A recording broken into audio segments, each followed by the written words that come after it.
Video जरूर share किया करें यार, वीडियो के शेयर करने पे आपका कुछ भी नहीं बिगड़ता है। ठीक है, थैंक यू वेरी मच। अस्सलाम वालेकुम, कैसे हैं आप लोग। चलें आज ना एक प्रैक्टिस करते हैं, क्योंकि एक्सेल 365 जो है वो बहुत ही खूबसूरत किस्म का वर्जन है एक्सेल का, और इसमें काम करने का अपना अलग ही मज़ा है, बशर्त ये कि आपको काम आता हो। तो हम आज यहाँ पे एक प्रैक्टिस करते हैं, ठीक है। और प्रैक्टिस किस चीज़ की है कि मैंने यहाँ पे एक डेटाबेस बनाया हुआ है, और इस डेटाबेस में आप देखेंगे तो रीजन है, मंथ है, ब्रांच है और सेल है, और ये साथ एक और शीट है। ठीक है, ये जो ऊपर वाला सेल है ना, ये वाला मैं चाहता हूं कि जब मैं यहाँ पे इन रीजन्स में से किसी भी एक रीजन का नाम लिखूं तो उसका तमाम डाटा यहाँ पे दूसरी शीट पे आ जाए, इस शीट में से वो डाटा उठे और यहाँ पे आ जाए। ठीक है, अब समझ आ गई है।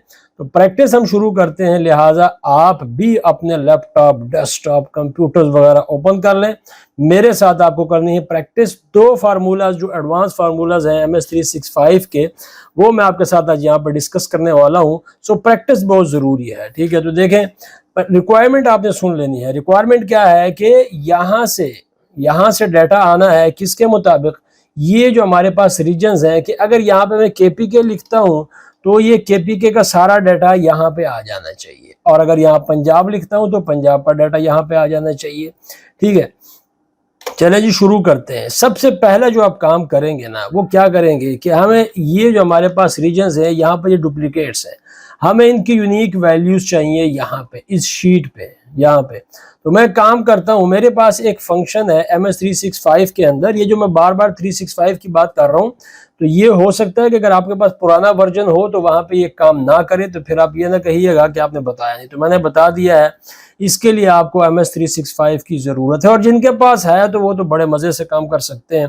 तो अब हम क्या चाहते हैं कि ये जो डुप्लीकेट्स वैल्यूज़ यहाँ पे इंटर हो रही हैं, ये यहाँ पे आके यूनिक बन जाएं। ठीक है, तो फिर उसके लिए हम फंक्शन कौन सा यूज़ करेंगे, वो यूनिक का ही करेंगे। ठीक है, यूनिक लगाया, उसके बाद सिंपल अरे दे देना है बस, और कुछ नहीं करना। क्योंकि सिंगल कॉलम है तो यहाँ पे इंडेक्स वगैरह की हमें ज़रूरत नहीं है, कॉलम वगैरह की, तो हमें इस अरे को देके इंटर को प्रेस कर लेना है। तो आप देखेंगे ये जितने भी वहाँ पे आइटम्स लिखी हैं, पंजाब, सिंध और बलूचिस्तान वगैरह, वहाँ पे ये कई कई दफ़ा लिखे हुए हैं, और हमने इनको यहाँ पे यूनिक के अंदर कन्वर्ट कर दिया। अब नेक्स्ट काम क्या करना है कि हम चाहते हैं कि यहाँ पे पंजाब लिखा जाए तो पंजाब का डाटा आ जाए, KPK लिखा जाए तो KPK का डाटा आ जाए। तो एक काम हम ये करते हैं कि ये जो हमारे पास रीजन्स के नाम है ना, इनको यहाँ पे वैलिडेट कर देते हैं। क्या करेंगे, वैलिडेट करेंगे। इसके लिए तो यूनिक का फंक्शन यूज किया, मैं दोबारा करता हूँ, आप भी मेरे साथ कीजिएगा। इक्वल का साइन लगाएं, यूनिक, और उसके बाद पैरेंथेसिस को ओपन करें, यहां से ये पूरे का पूरा कॉलम दे दें जितना भी है, और उसके बाद सिर्फ एंटर को प्रेस कर दें। तो यूनिक वैल्यूज दूसरी शीट पर ट्रांसफर हो चुकी हैं। ये शीट नंबर 1 है, ये शीट नंबर 2 है। ठीक है, अब क्या करना है, यहाँ पे ड्रॉप डाउन लिस्ट बननी है। तो ड्रॉप डाउन लिस्ट की जो शॉर्ट की है ना, वो आपने याद रखनी है, वो है जी ALTAVV। लेकिन अगर आप इसको माउस से करना चाहते हैं विदाउट यूजिंग ऑफ शॉर्ट की, तो फिर आप क्या करेंगे, डाटा के टैब में जाएंगे, और यहाँ पे आपके पास डाटा टूल्स में वैलिडेशन का एक बटन है, इसके ऊपर जस्ट क्लिक कर देंगे। जब क्लिक करेंगे तो यहाँ पे आपको बताना पड़ेगा लिस्ट कौन सी है, तो आप फिर यहाँ सोर्स में जाके ये लिस्ट सेलेक्ट कर देंगे। ठीक है, आप ओके को प्रेस करेंगे तो आप देखेंगे आपके पास वो सारी जितनी भी आइटम्स हैं वो यहाँ पे नजर आनी शुरू हो चुकी हैं। आप यहाँ से जो भी सेलेक्ट करेंगे वो इस सेल के अंदर आ जाएगा। मैंने किससे किया, माउस के जरिए। अगर आप शॉर्ट की मदद से करना चाहते हैं, अच्छा अगर इसको दोबारा खत्म करना हो तो फिर क्या करेंगे, दोबारा फिर वही डाटा वैलिडेशन, अब यहाँ से लिस्ट की बजाय एनी वैल्यू, और ओके को प्रेस करेंगे तो अब यहाँ पे वो लिस्ट खत्म हो चुकी है। लेकिन अब मैं चाहता हूँ कि मैं शॉर्ट की मदद से करूँ, तो आल्ट के बटन को होल्ड करते हुए AWV को प्रेस करूंगा तो वही डायलॉग बॉक्स ओपन हो जाएगा। यहाँ से लिस्ट में जाएंगे, और लिस्ट को सेलेक्ट करने के बाद हम यहाँ पे सोर्स में जाएंगे। सोर्स कहाँ पे है, वो हमारे पास ये मौजूद है। ठीक है, अब इंटर को प्रेस कर दें तो अब भी आपके पास ये सारी आइटम्स यहाँ पे आनी शुरू हो चुकी है। अब क्या चाहते हैं आप कि जब आप यहाँ से चेंज करें तो यहाँ पे डाटा आ जाए, तो फिर क्या करेंगे, फिल्टर का फंक्शन आप लगाएंगे यहाँ पे मंथ के नीचे। तो मैं यहाँ पे लगाने लगा हूँ जी फिल्टर। दूसरा फंक्शन कौन सा है, फिल्टर। एक पहले कौन सा था, वो था जी यूनिक का, और दूसरा कौन सा है, वो है जी फिल्टर का। ठीक हो गया। तो अब यहाँ पे क्या लगेगा, फिल्टर, चूंकि हमें वहां से डेटा लेना है तो लाजिम बात है फिल्टर करना पड़ेगा ना जी। तो फिल्टर का फंक्शन और ये हम यहाँ पे लगा रहे हैं। तो अब ये सबसे पहले क्या मांग रहा है, अरे मांग रहा है। तो अरे लाजमी बात है हमारे पास ये टोटल है, ठीक है, ये हमने यहाँ पे सेलेक्ट कर दी है।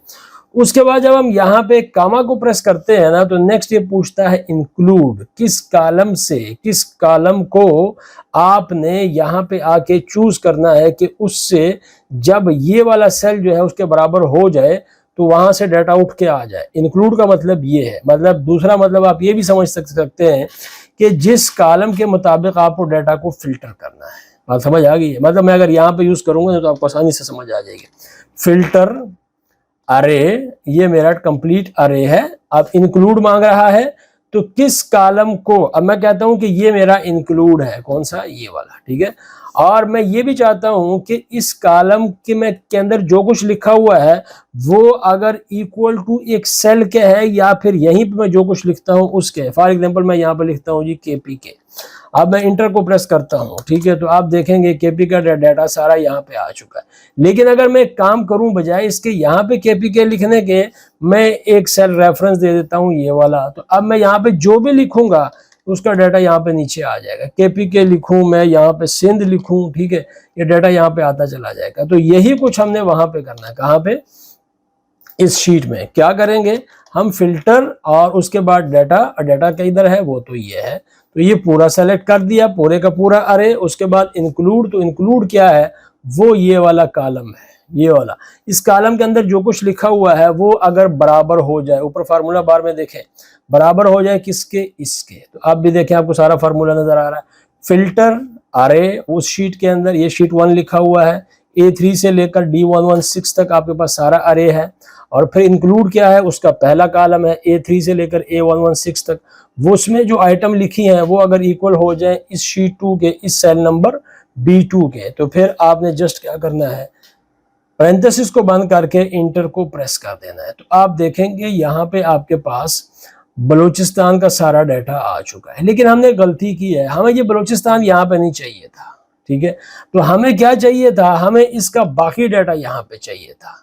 तो अब अगर हम एक काम करते हैं, देखें मैं अब यहाँ पे बलूचिस्तान तो नहीं चाह रहा, मैं इसका सिर्फ मंथ और ब्रांच और सेल यहाँ पे चाह रहा हूँ। तो जो यहाँ पे लिखा हुआ है ये मंथ, ब्रांच और सेल।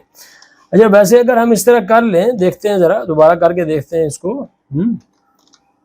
ये मैंने इसको यहाँ से डिलीट कर दिया और अब जाते हैं दोबारा से फिल्टर में, फिल्टर और अरे। अरे अब मैं कहता हूँ जी कि वो कौन सा है, वो ये वाला है, ठीक है, ये कंप्लीट अरे है, ये कंप्लीट अरे है। अच्छा, अगर मैं यहाँ से इंक्लूड ये दे दूं तो क्या ये काम करेगा, ये वाला कॉलम मैं दे देता हूँ इंक्लूड के तौर पे और इसको इक्वल कर देता हूँ किसके, इसके। तो क्या ये काम करता है यहाँ पे, हाँ जी बिल्कुल इसने काम किया, ठीक है। अगरचे आपके कंप्लीट अरे में वो शामिल नहीं था लेकिन फिर भी उसने काम किया। मंथ का यहाँ पे हमें सिर्फ क्या करना है, हमें मंथ का सिर्फ यहाँ पे फॉर्मेट चेंज करना है। तो इसकी भी एक शॉर्टकट आपको बता देता हूँ, कंट्रोल शिफ्ट और 3 को प्रेस कीजिएगा। 3 कहाँ पे लिखा हुआ है, ये बिल्कुल यहाँ पे, ये क्यों के बिल्कुल ऊपर यहाँ पे ये 2 के साथ 3 लिखा हुआ है। ये मतलब ये वाला जो आपके पास है, ठीक है, क्योंकि आपके पास एक कीबोर्ड यहाँ पे होता है न्यूमेरिक कीपैड, और अल्फा न्यूमेरिक कीपैड पे जो 3 है उसको आपने प्रेस करना है, कंट्रोल शिफ्ट और 3 को। अच्छा, तो ये आप वहां से मंथ आना शुरू हो चुका है और यहाँ पे चूंकि इसके साथ डेट आ रही है, तो अगर आप दोबारा इसके फॉर्मेट को चेंज कर सकते हैं तो कर सकते हैं। आप जस्ट यहाँ पे कंट्रोल 1 को प्रेस करें और डेट में जाके आप सिर्फ इसका मंथ यहाँ से चेंज, या फिर आप कस्टम में जाके यहाँ पे MM कर दें और MM कर दें और फिर Y 3 दफा कर दें। अब इंटर को प्रेस करें तो आप देखेंगे आपके पास ये आ रहा है। अब आपको सिर्फ इतना करना है कि यहाँ से आपको रीजन को चेंज करना है। देखिए बलूचिस्तान, तो बलूचिस्तान का टोटल डाटा यहाँ पे आ चुका है। पंजाब का आपको यहाँ पे KPK का डाटा आ चुका है, यहाँ पे बलूचिस्तान का डाटा आ चुका है। जिसको भी आप यहाँ, जिस भी रीजन को आप यहाँ से सेलेक्ट करेंगे उसका डाटा यहाँ पे आता चला जाएगा। जहां तक हमारा फॉर्मेट था वहां तक तो हो गया, नीचे फॉर्मेट नहीं है तो कर लें आप, उसको वहां से कॉपी करें और Alt+ES और यहाँ पे फॉर्मेट, ये भी एक अलग फंक्शन है पे स्पेशल का, तो फॉर्मेट को हमने यहाँ पे कर दिया। तो आप देखेंगे अब आपका डाटा जो है वो सारा फॉर्मेट भी हो चुका है और आपको सिर्फ यहाँ से अब रीजन को ही चेंज करना है, बस सिंपल। उसकी सेल भी इधर आ रही है, उसकी ब्रांच भी, कि इस सिंध के अंदर कौन कौन सी ब्रांचेस मौजूद हैं वो आपको बता रहा है, पंजाब के अंदर कौन कौन सी ब्रांचेस मौजूद हैं आपको बता रहा है, उसकी कौन कौन सी सेल है वो भी आपको बता रहा है, ठीक है। तो ये वो छोटी सी प्रैक्टिस थी जो कि आपके साथ करनी ज़रूरी थी। मैं उम्मीद करता हूँ कि मेरी ये सारी काविश और कोशिश जो है ये आपको पसंद आ रही होगी, और अगर आपको पसंद आती है ना तो आप मुझे फॉलो ज़रूर करें और इस वीडियो को ज़रूर शेयर किया करें, वीडियो ज़रूर शेयर किया करें यार, वीडियो के शेयर करने पे आपका कुछ भी नहीं बिगड़ता है, ठीक है। Thank you very much.